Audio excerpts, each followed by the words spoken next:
David is escorted to a hotel after his wife leaves him for another man.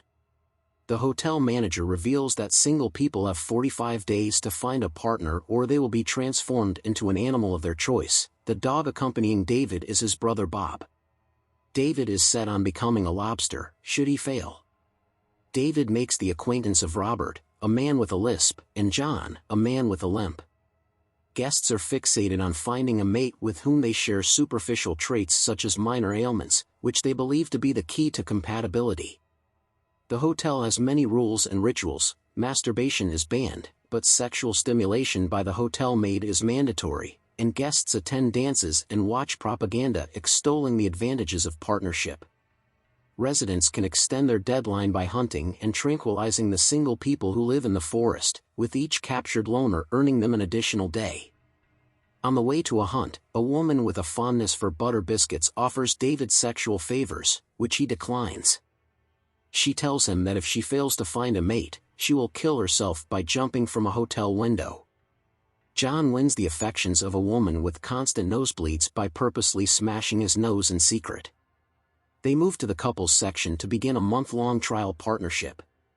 David later decides to court a notoriously cruel woman who has tranquilized more loners than anyone else. Their initial conversation is accompanied by the screams of the biscuit-loving woman, who has injured herself by jumping from a first-floor window. David pretends to enjoy the woman's suffering to gain the heartless woman's interest. He later joins her in a hot tub where she feigns choking on an olive to test him. Noticing that he makes no attempt to help her, she decides that they are a match, and the two are shifted to the couple's suite. David wakes up one morning and finds she has killed his brother. As David tearfully mourns him, she concludes that their relationship is a lie and attempts to drag him to the hotel manager to have him punished, turned into the animal that no one wants to be.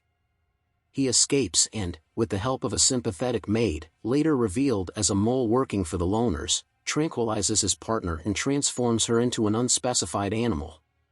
David escapes the hotel and joins the loners in the woods. In contrast to the hotel, they forbid any kind of romance, which is punishable by mutilation.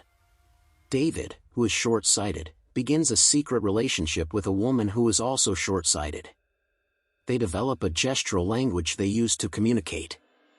They are taken on covert missions to the nearby city, where their cover requires them to appear as husband and wife, which they secretly enjoy.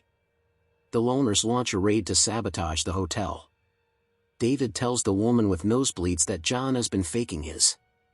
Other loners hold the hotel manager and her husband at gunpoint, tricking him into shooting his wife to save himself, but the gun is not loaded. They leave the couple to face each other. The leader of the loners obtains the short-sighted woman's journal and discovers David's plan to escape with her.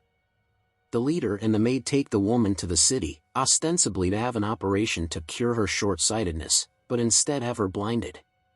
The woman attempts to stab the leader, but the leader uses the maid as a human shield and pretends to die when the woman stabs the maid to death. David and the woman try to find something else that they have in common, to no avail. One morning, David overpowers the leader, leaving her tied up in an open grave to be eaten alive by wild dogs.